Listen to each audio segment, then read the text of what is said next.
Welcome to Vanished Stories. Here, the whispers of the past are never truly silent. Are you ready to listen? But before we begin, don't forget to like, subscribe, and share. Your support helps us bring more stories to light. The gentle hum of the early morning was a familiar symphony in Loire County, Michigan. It was Sunday, April 25th, 2021, and the sun, a shy artist, was just beginning to paint the sprawling farmlands with strokes of golden warmth. For Rickel, this routine was sacred. Half a mile from her own doorstep, a journey ingrained in memory and habit, lay her childhood home. Every Sunday, without fail, she drove that familiar stretch for breakfast with her mother. It was a ritual, a comforting anchor in the ceaseless tide of life.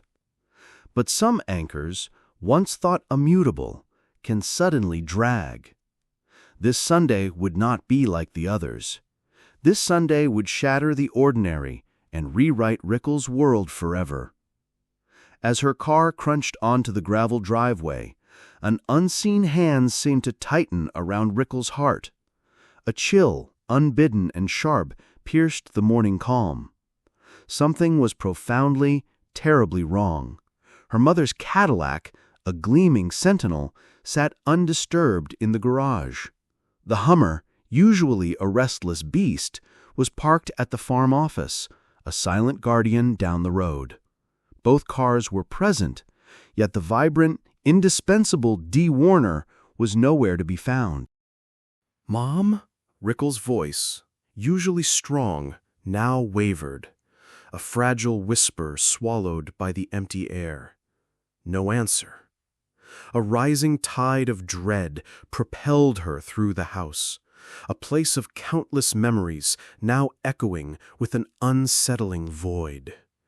Every room, every familiar nook and cranny they had shared for years, yielded nothing but silence. Frantically, she pulled out her phone, dialing her mother's number. It went straight to voicemail. This was unthinkable. Dee Warner was a force of nature, a woman who lived by her phone, a device she would have permanently attached if she could. 5 minutes without a reply was an eternity. Usually she'd be calling you to demand an explanation. Panic, cold and insidious, began to creep into Rickel's veins. Then she noticed the unsettling details, a trail of tissues scattered throughout the house, like fallen petals of distress. Blankets lay discarded on the couch, as if a struggle had unfolded or a restless night had been endured. Upstairs, in the sanctity of her mother's bedroom, an even more disturbing realization struck. Dee's makeup bag, her curling iron, her hairdryer, all gone. It seemed like she had packed to leave. But if she had planned a departure, why were both cars still sitting idle, silent witnesses to her absence? Desperate for answers, Rickel drove to her Uncle Greg and Aunt Shelley's house. Greg Hardy, Dee's brother, was the only one who might know something. He had to. "We can't find her," Rickel choked out, her voice a ragged whisper. "Her car's here. We've called everyone. We don't know where she is."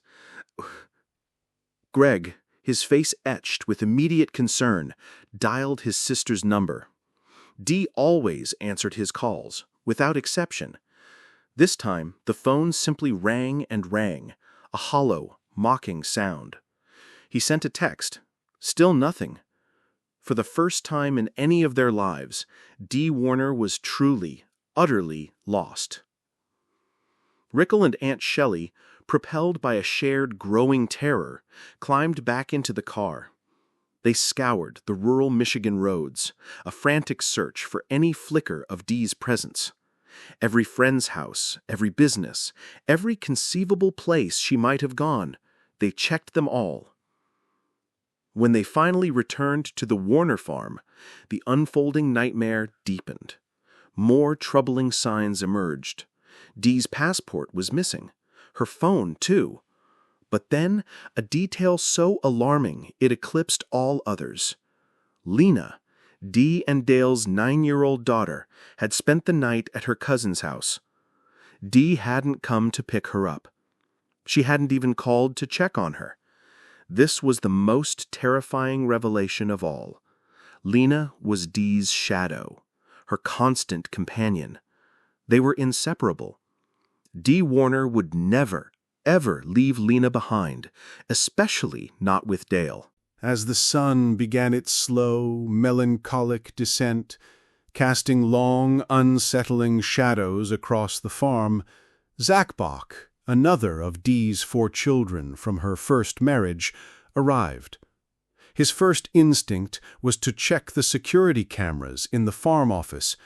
Perhaps they had captured something, anything, that could shed light on their mother's disappearance.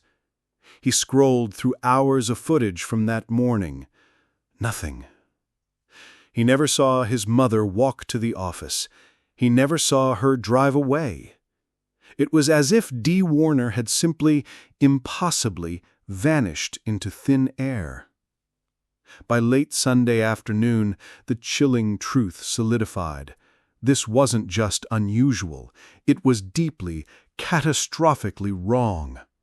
The family knew, with a certainty that turned their stomachs to ice, that they had to call the police. As the sun, now a weary ember, dipped below the horizon, painting the vast Michigan sky in hues of deep orange and bruised purple, Deputy Austin Hall of the Lenoir County Sheriff's Office arrived at the Warner farm.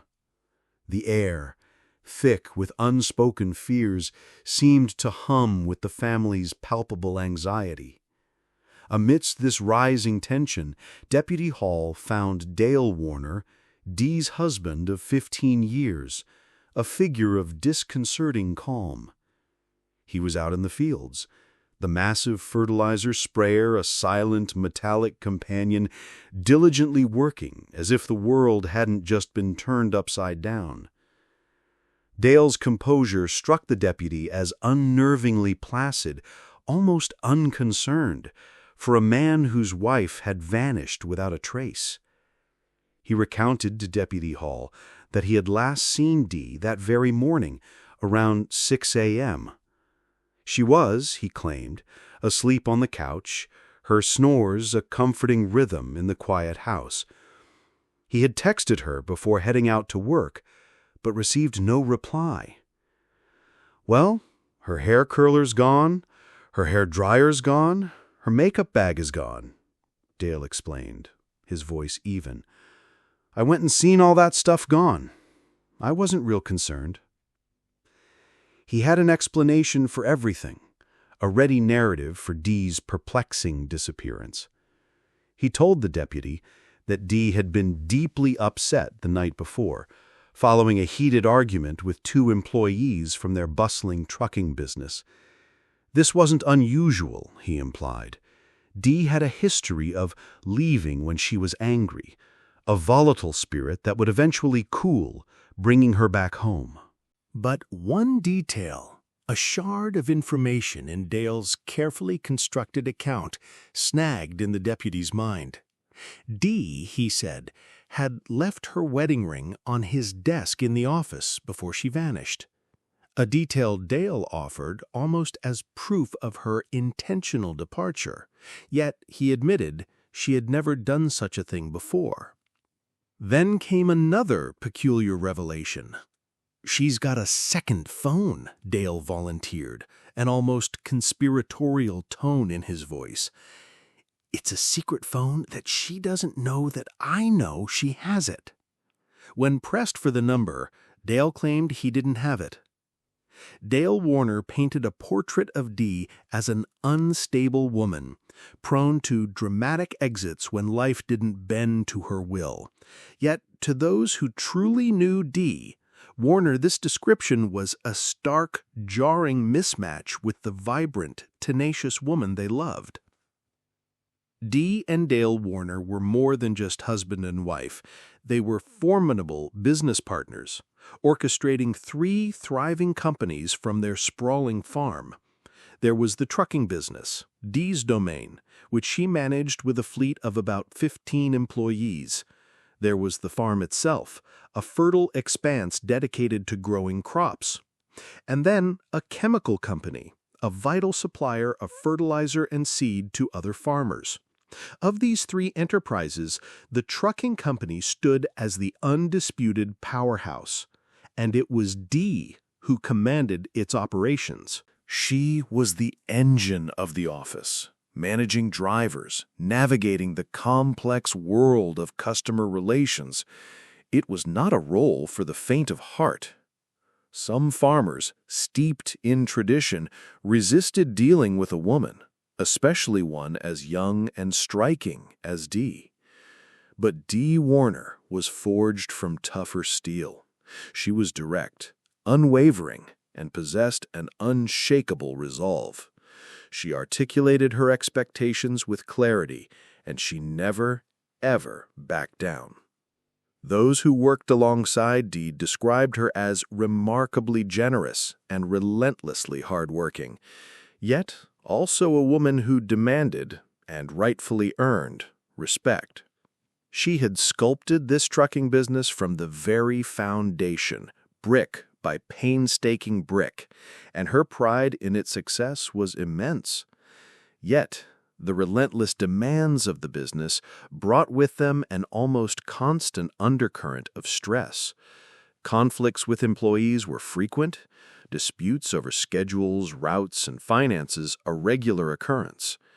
The day before her disappearance, Dee had been embroiled in a particularly vicious argument with a driver who had abruptly quit.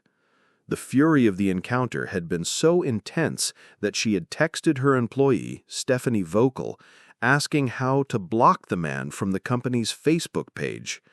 That message, mundane in its context, would become the haunting final text Stephanie ever received from Dee Warner. As for the marriage between Dee and Dale, those closest to them knew it was not a union born of deep, abiding love.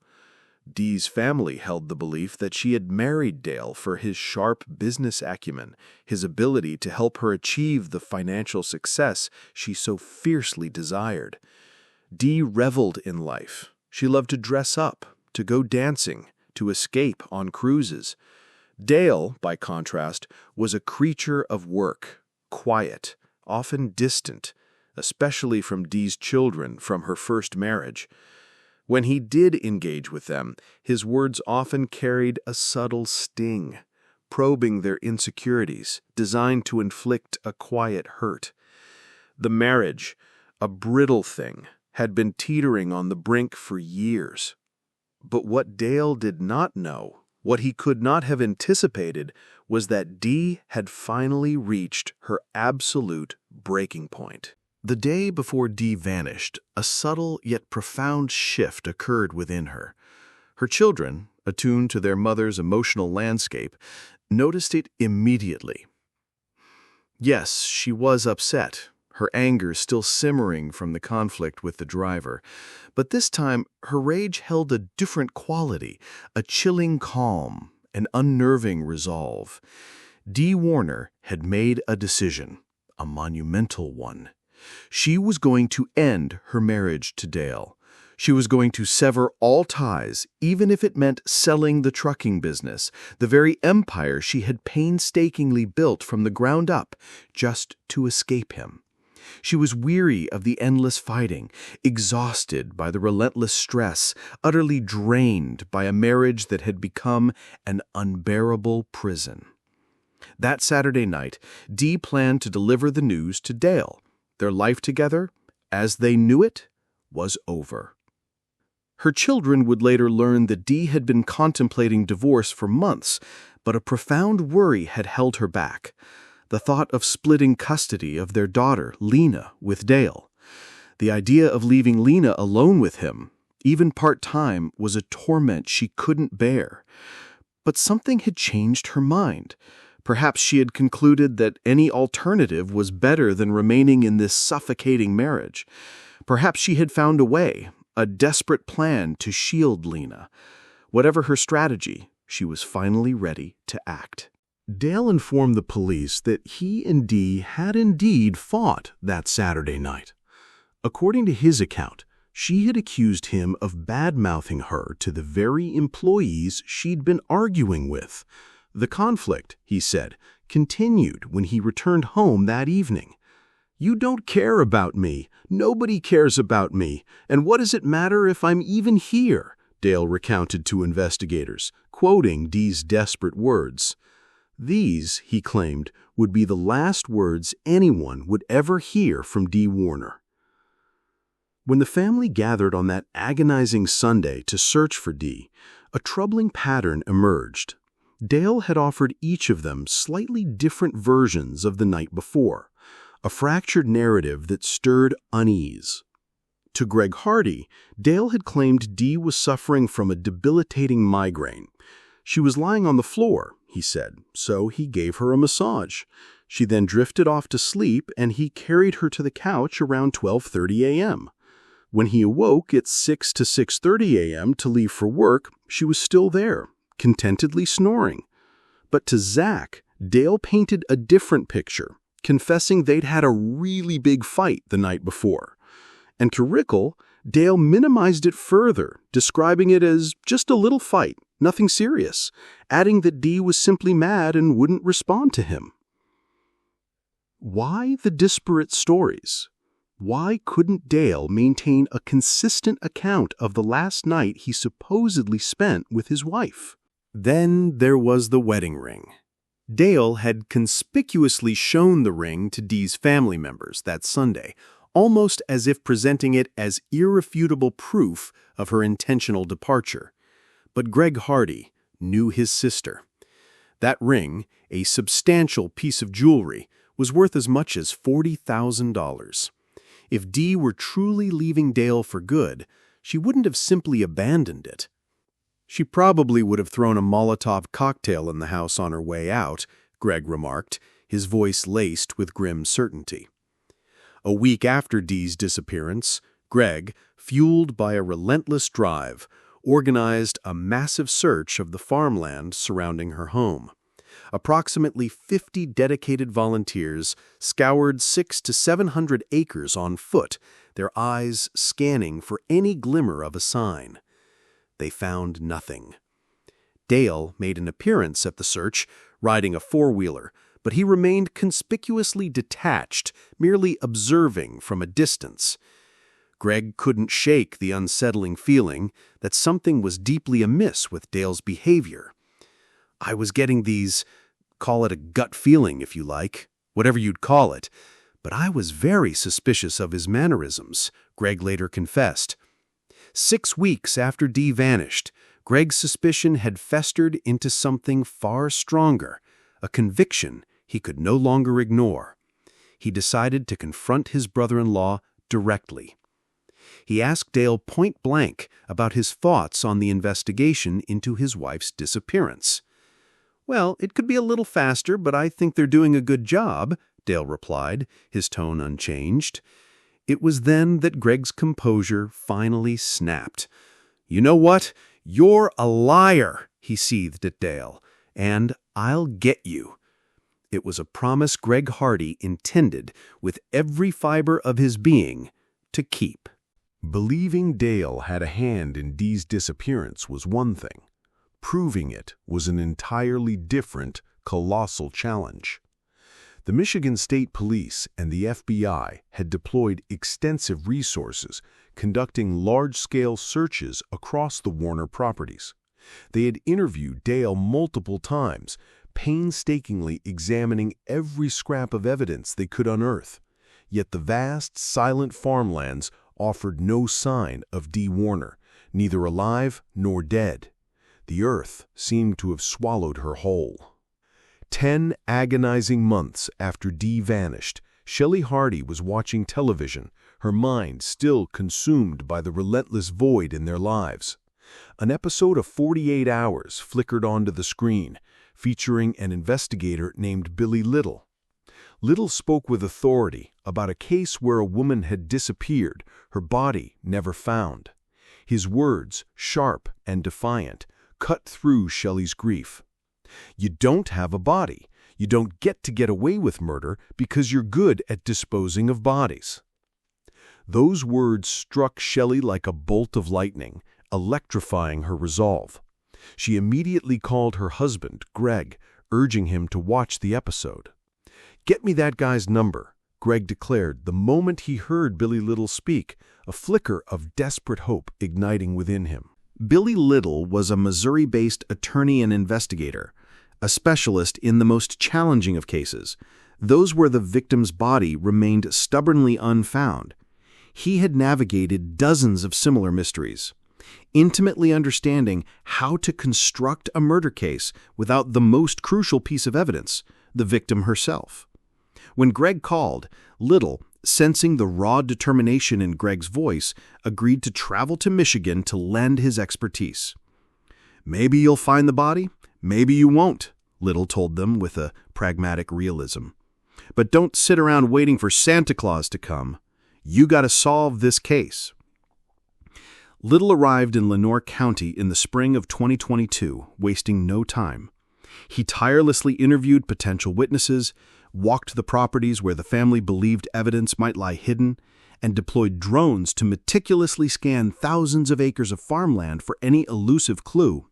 But more than just searching, Little offered something equally vital.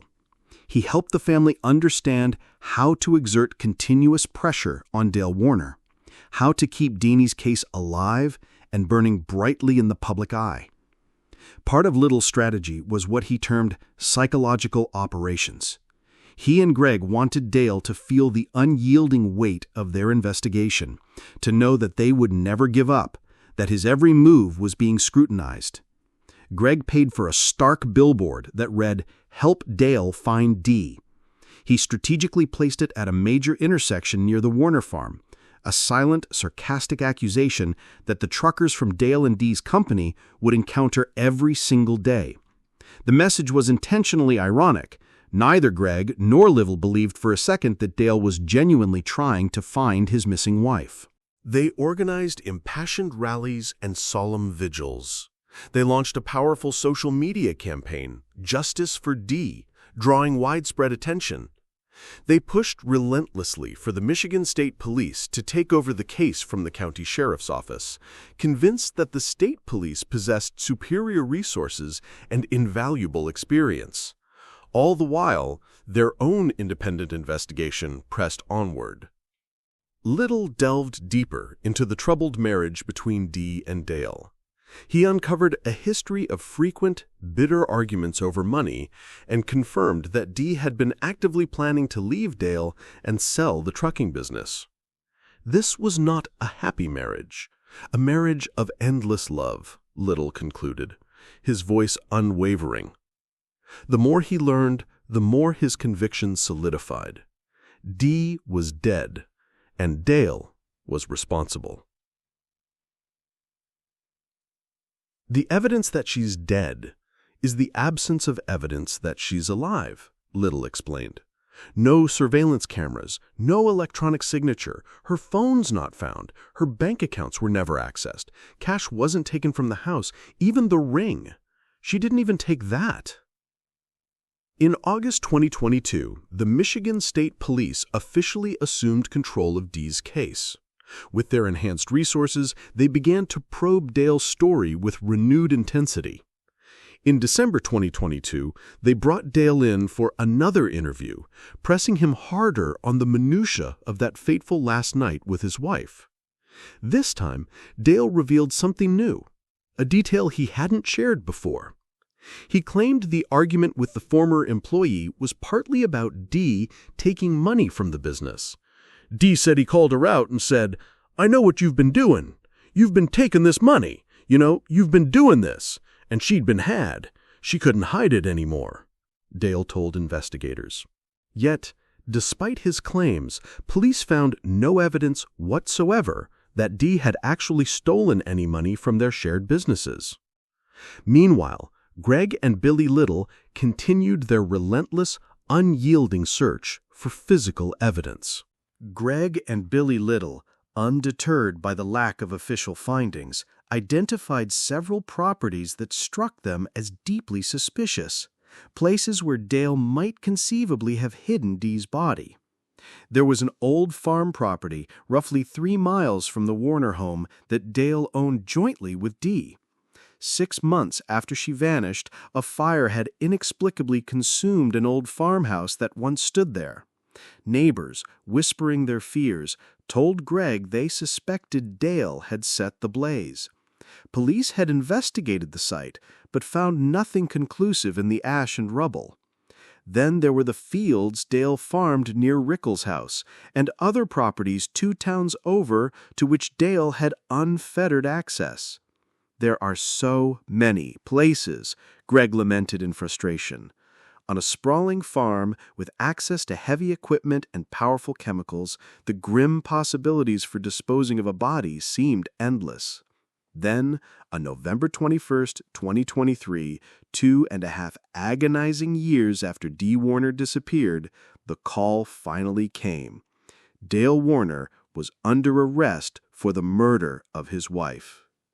Stephanie Vocal, Dee's loyal friend and employee, was at her mother's funeral when the news reached her.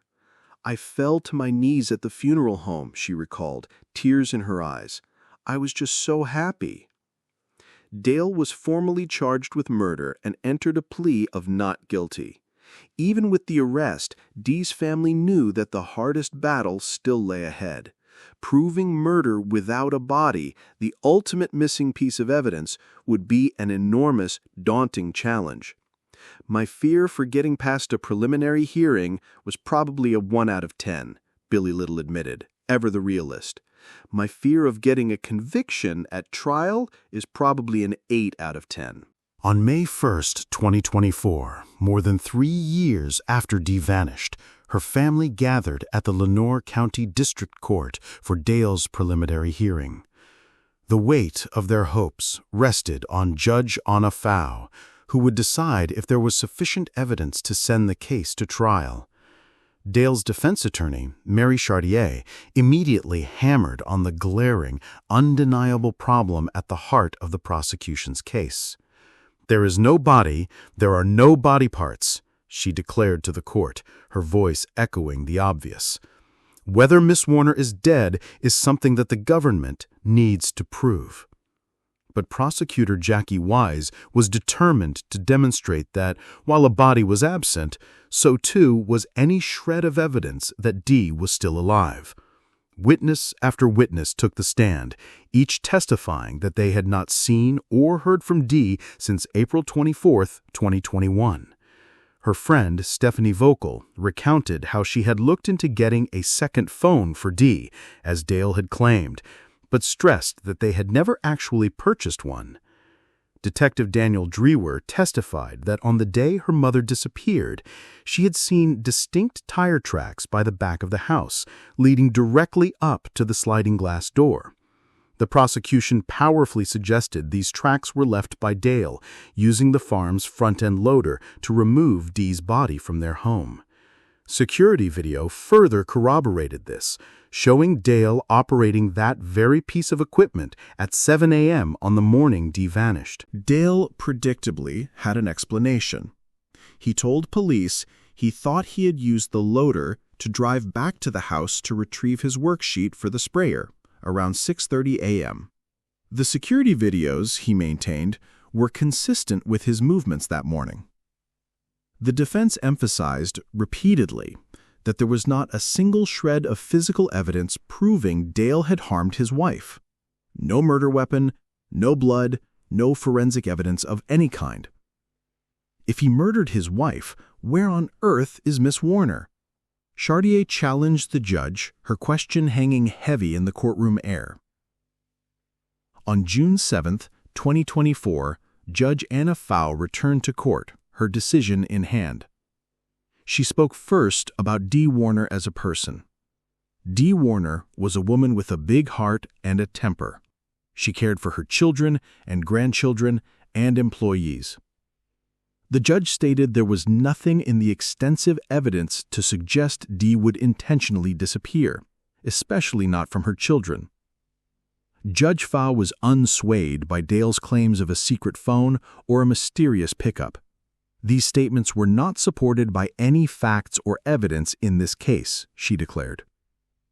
But there was enough evidence, she concluded, to believe that Dee Warner was dead, and that her husband was, in all likelihood, responsible.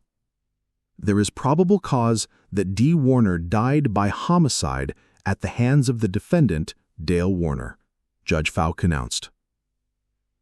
Dale Warner would stand trial for murder, but Billy Little knew the real monumental challenge still loomed. Yeah, it's a high bar, he admitted, speaking of securing a conviction without a body. What no one knew at that moment was that law enforcement was still relentlessly searching for physical evidence. And in August 2024, 2 months after that pivotal preliminary hearing, they would finally uncover what they had been desperately seeking. Rickleback received an urgent message in August of 2024. The detectives, their voices laced with an unfamiliar gravity, needed an emergency meeting with Dee's family. They convened at Greg and Shelley Hardy's farm, the very ground that had witnessed 3 long years of agonizing vigils and meticulously planned searches. This time, the air crackled with a different kind of energy. The news was unlike any they had received before. Police, in their unyielding quest, had returned to a property Dale and Dee Warner owned together.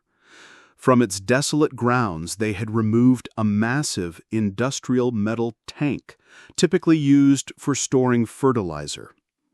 According to the search warrant, this tank bore a peculiar, non-factory weld on its back, a crude alteration.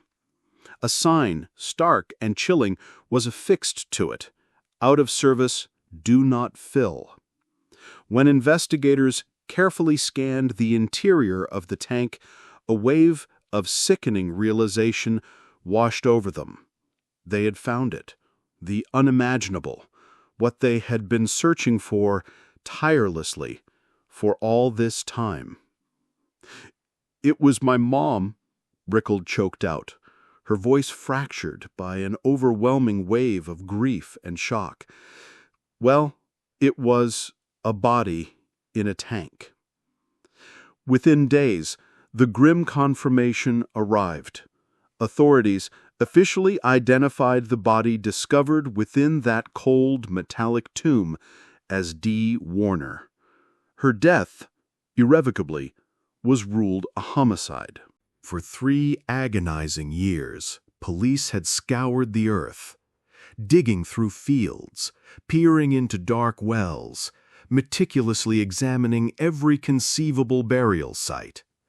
All along, Dee's body had been hidden not beneath the soil, but eerily above ground, concealed within a fertilizer tank nestled in one of the farm buildings to which Dale had unfettered access. The search warrant unearthed another chilling detail. Security video from the very day Dee was reported missing showed Dale in one of the farm buildings, moving with a purposeful intent, seemingly searching for something near the welding equipment. The tank, with its suspicious non-factory weld on the back, now screamed of modification, an act carried out after Dee's disappearance. The discovery of Dee's body shattered the agonizing uncertainty that had plagued her family for so long. After 3 endless years of not knowing, of clinging to the faintest hope that she might still be alive somewhere, they finally had answers. "I wanted to shout from the rooftops to everybody that she didn't leave us willingly," Rickle declared, her voice now imbued with a fierce, righteous anger. They held a private burial for Dee, a solemn gathering attended by her now 12-year-old daughter, Lena. For Lena, who had navigated the tumultuous waters of adolescence burdened by the unspoken question of abandonment, the discovery, however horrific, brought a terrible, wrenching peace. "The one thing that she knows for sure that was her mother there," Greg said, his voice thick with emotion, "that her mother didn't leave her. It was real. The family had been forever scarred, forever changed by Dee's brutal murder and the harrowing, protracted search for justice. Zach, driven by the profound loss, embraced sobriety and embarked on a new path, establishing his own real estate company. Rickle, forged in the crucible of grief, discovered a strength she never knew she possessed. They all carried forward the vibrant memory of a woman who had worked tirelessly, loved fiercely, and deserved so much more than the cruel fate that had befallen her. As for Dale Warner, he maintained his resolute innocence through his attorney. His defense team declared their unwavering commitment to vigorously fight for him in court, promising to present a robust defense. But for Dee's family, the truth was stark, undeniable. There was no doubt in their hearts about what had transpired in that farmhouse on the night of April 24th, 2021. They believed Dale had murdered his wife, sealed her body within a fertilizer tank, and then spent 3 years meticulously constructing the facade of a grieving widower, all while Dee's family searched desperately for answers that were hidden in plain sight. Dee Warner's story is a testament to a woman who, against all odds, built a formidable business in a male-dominated industry, who loved her children with an unyielding ferocity, and who, ultimately, found the courage to reclaim her life from an unhappy marriage.